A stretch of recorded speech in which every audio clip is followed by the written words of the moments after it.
Welcome to the Super Gamer Podcast. Welcome to the new Super Gamer Podcast, episode 187. Our guest this week is a trombonist, a composer, arranger, an educator, a music producer, is the band leader of Split Screen, which is largely what we're going to be talking about. We have Eric Ladish here. Thank you for being here. Thanks so much for having me. It's great to be here. Yeah, so Split Screen is your band, is a band of yours, and you have your debut album, self-titled, releasing January 26th. People can pre-order it now on Bandcamp. Congratulations. Well, thank you so much. I mean, it's been a long time coming. We've been working on the record for several months, and we're just excited to get it out there. Yeah, so let's talk about the behind the record. Like, when you make an album of VGM covers, which this is, so jazzed up, but do you know right away, like, these are the exact songs we're doing, or are there B-sides? Like, is there anything you start arranging and you're like, no, not right for the album? So this is kind of an interesting thing that I had started thinking about before we hopped on the call, because I was like, I probably need to be ready to answer that in some capacity.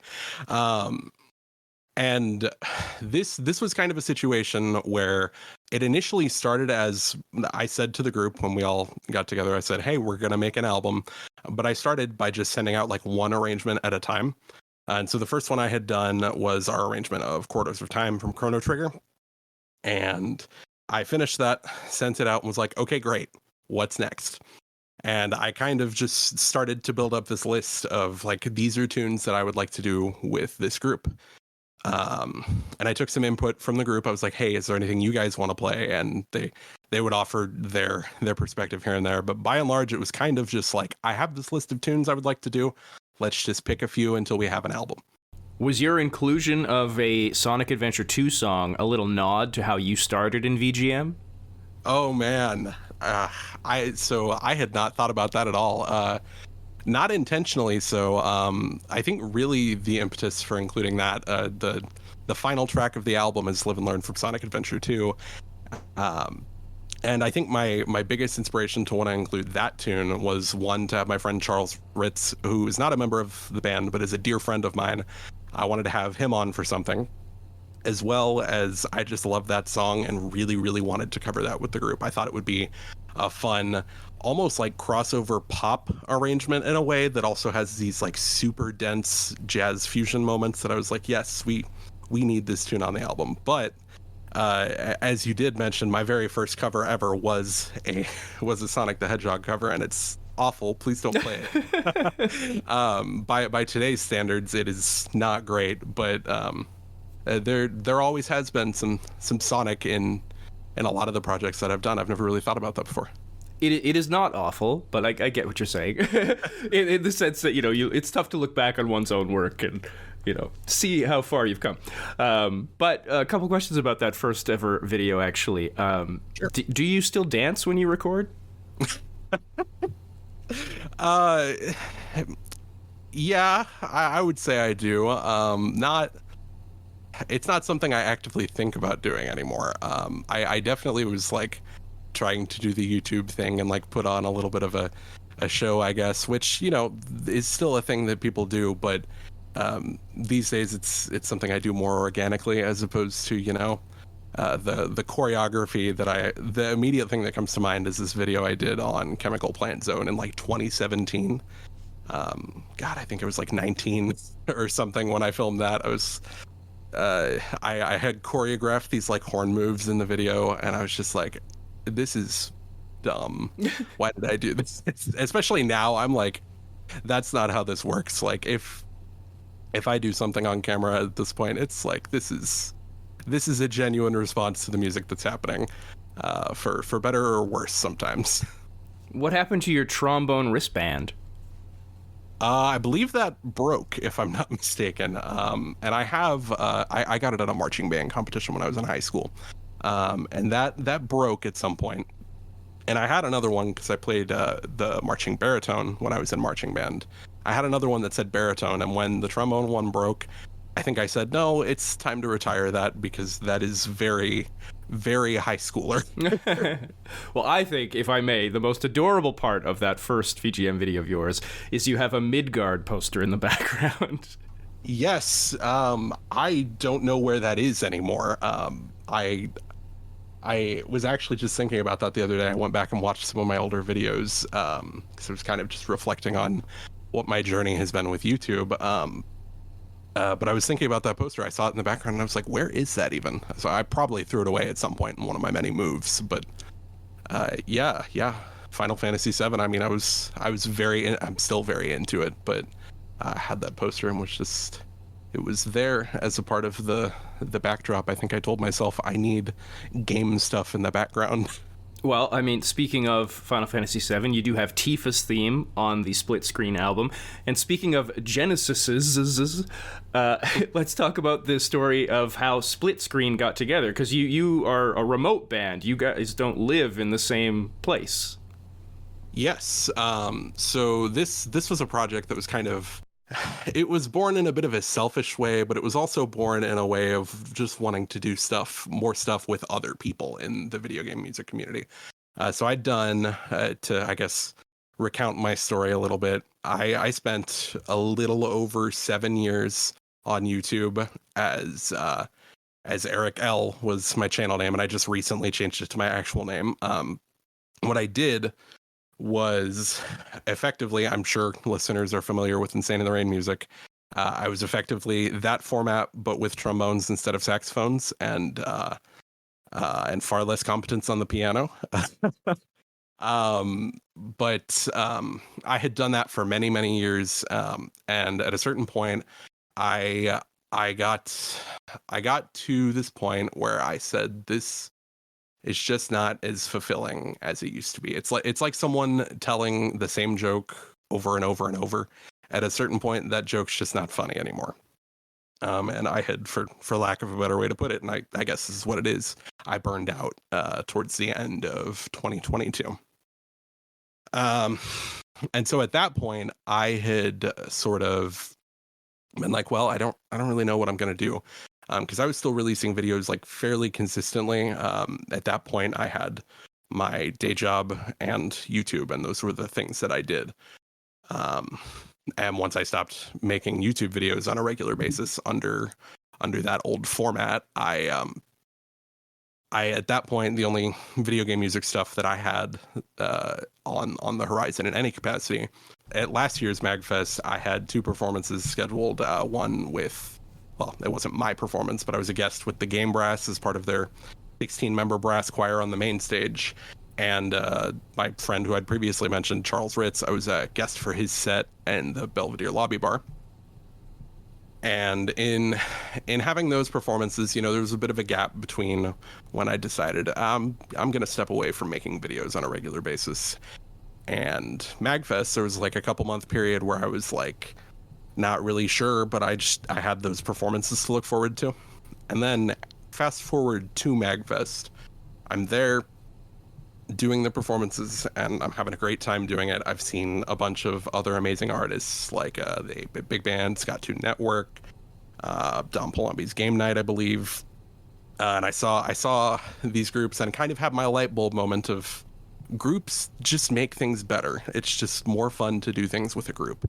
And I had several people that I wanted to kind of collaborate with on a more consistent basis. So I think I was actually on the plane home from MAGFest when I had said, hey, I was traveling with my brother, and I said to him, hey, I think I'm going to start a band. And we're going to do remote recordings. And so I reached out to several people that I'd worked with before. 8-Bit Music Theory's our drummer. He had recorded on my Deltarune Chapter 2 album that I made.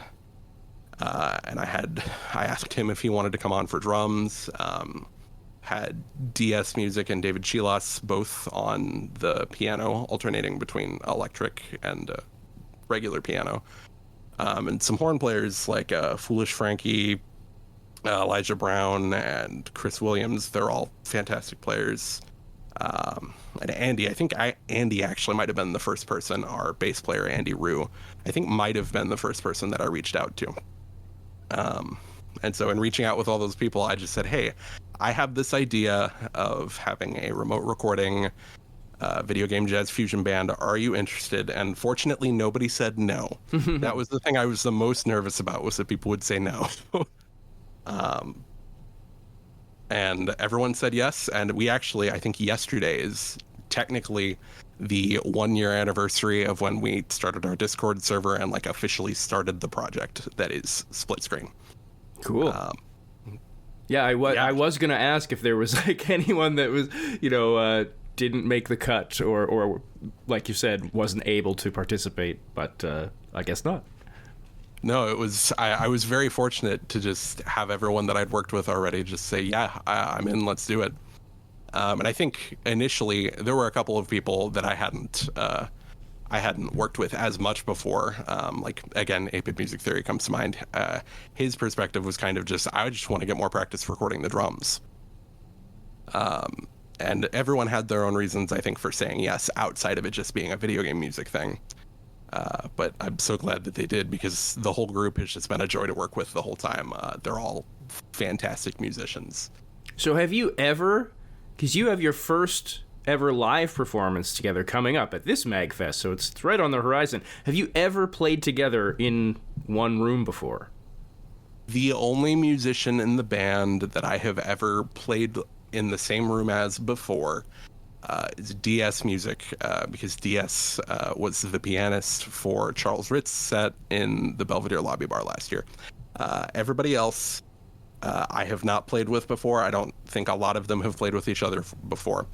So, well, okay, I have to make an addendum to that statement. Our 8-Bit Music Theory cannot make it to MAGFest this year, so our substitute drummer is our friend Yusuf Rashid, who I've also performed with before. But as a group, no, Split Screen has not ever even played a single note in the same room together before. Our first time doing that will be the night before the performance. We get a 1-hour rehearsal, which will be enough, but that's a little scary to think about. Right. If anything drastically goes wrong, you got an hour. That's very true. And when I was thinking about what we were going to play at MAGFest this year, I had thought, man, it'd be really cool to do just like a bunch of new arrangements and stuff. And then I thought, we're not going to have a lot of time to rehearse. We should probably do mostly things that the band already knows how they go. So we are doing one arrangement that has not been premiered on YouTube and is not on the album. Actually, I'm not going to tell you what it is. I was about to say what it was, but we'll keep it a surprise for now for anyone listening before MAGFest. But we are doing one tune that we have not recorded or released before, and that's also not on the album. So that'll probably be the scariest one. I think everything else hopefully will go smoothly. I predict it will. You're all clearly very talented musicians, and when I was at VGMCon 2023, I got to see various talented musicians. They just had like jam spaces where like huge rooms of people and tons of people joining in when and if they felt like it, and it was just flawless, no problem. So you'll be fine. That was one thing I didn't. I also was at VGMCon in 2023, and I spent a fair amount of time. I think on my last night there, I spent a fair amount of time in the jam space. In addition to a couple of main stage performances that I either sat in on or was a guest for. And Split Screen will also be playing at VGMCon this year, so that's another thing that we're coming back for. Cool. I don't think I'll make it, unfortunately, but it's very close to, well, it's, in terms of where I live, very, very close to me. Sure. But yeah, MAGFest a bit too far. Yeah, yep. It's a little far for me as well, but when an opportunity like playing any of the stages at MAGFest comes up, you take the call. So what does it mean to be a band leader in this type of project? What do you do? So as the band leader, I before band leader, I feel like I identify internally as the arranger for the group. But there are band leader logistics that I also have to, take cue from. So the first thing I do first and foremost is just, I see myself as the arranger, music director. This is what we're going to play and how it's supposed to sound whenever we're doing these projects. But in terms of like the actual organizational process behind that, I try to model the way that I do things after the way that the Game Brass does things, which they're a phenomenal group to work with. I've been on several of their projects. And they most of the time, the thing that they do is their arranger kind of spearheads the organization of getting everything recorded. You know, it's here's the track. Here are all of the resources that you would need for the track, things like sheet music, the MIDI demo, click track, things like that, and any like detailed notes that would be any kind of important to getting these recordings made that, you know, because we're not all in the same room, often have to be specified. So in a sense, as the band leader, I'm honestly, I think a better word for it might be like musical director / creative visionary / people wrangler / logistics, right? Whatever. There's a lot of like small things that go into it that I'm just not remembering off the top of my head, but a decent portion of how I view my job is the creative process behind our music. Well, I know you play several instruments, not just trombone, although that's obviously your main one. And I know you arrange for several instruments, but is it ever like, do you ever go, hey, you know, you're the drummer, you figure it out, or do you meticulously, you know, have it all ready for every song? In reference to, I mean, really the place that I have to think about this the most is in rhythm section parts, things like the drums, the pianos, the bass. A lot of the time there's a like fairly specific idea that I'll have, but I don't expect exact notes a lot of the time. So it's kind of this balance of this is what I want, but also there are some instances where I think you know what I want better than what I'm writing. I think drums is the most obvious case of that. I think I've said to Ben, 8-Bit Music Theory, I think I've said to him before that he's one of my favorite drummers to work with because a lot of the time he does know what I want better than I do, which as an arranger can sometimes be a bit of a weird experience to be like, that's not what I wrote, but I like it better. Mm-hmm. There's a little bit of a just kind of let it go aspect to some things that come with recording this kind of project, where you're saying, okay, here's the part, here's the deadline, and whatever they send me, unless it's just like completely wrong, I'm usually able. There's only been one instance I can think of where someone's ever sent me something that was like, hey, can we redo this? And it was very easy fix. But in general, these cats are all just incredible to work with, and I've never had extreme issue just letting go and saying, I trust you. So, I mean, we're getting into it already, but more generally, what is it difficult or making an album remotely? Like, what's the difference between what you're doing here or if you all had to go into a studio? And I mean, you're still recording your tracks separately in that case, right? So what goes into recording an album remotely?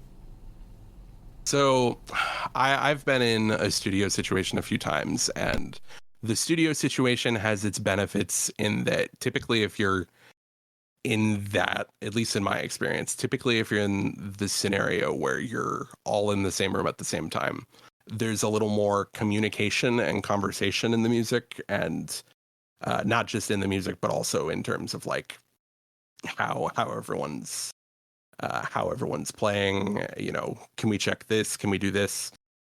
Things that otherwise, you know, in this context, you kind of rely on the person recording to do that and to have that sort of self-analysis, which there's a reason that I work with the incredible musicians I work with. They all have very, very strong ability to self-identify things like that. But it's also, you know, in some ways, I think it's both more and less chaotic, because it's more chaotic to go in studio in the sense that you have to organize all these people's schedules to be in the same place at the same time. And if you're having rehearsals, anything like that. But if you're recording remotely, you get the advantage that everyone is able to get their stuff turned in their time while still meeting the overall project deadline. You do lose a little bit of the sort of just like personal touch that is playing the music in the same room at the same time.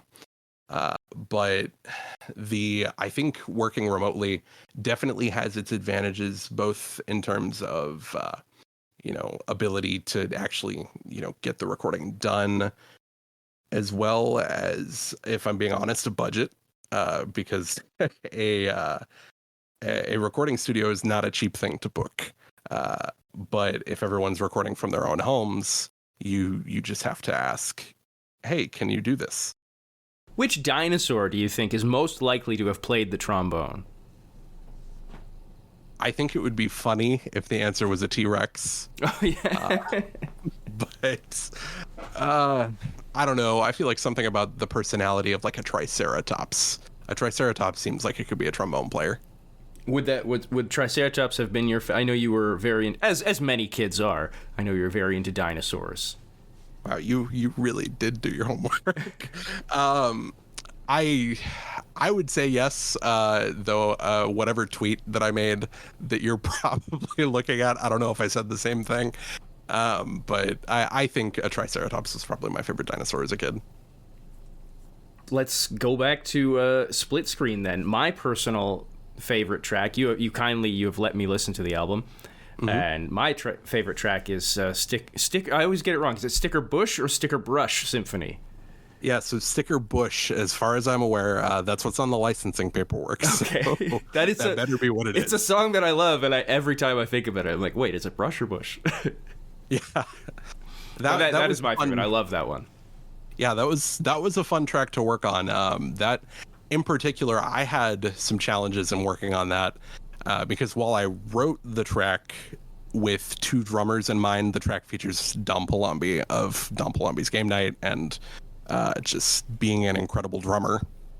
I asked him, hey, I have this idea to do a double drum thing where we have both our drummer and you on the track and just kind of have this drum duel in the middle of the track, which was really cool. And it's a really cool concept, but from the production perspective, like as I was mixing this, I was like, man, how do I make this work? Because it was one thought in my head that I was like, okay, we're going to do two drums and we're going to do it this way. And then actually doing it ended up being a lot harder because of the kind of sonic landscape that the drums consume, in addition to, an entire other, 7 people playing their instruments.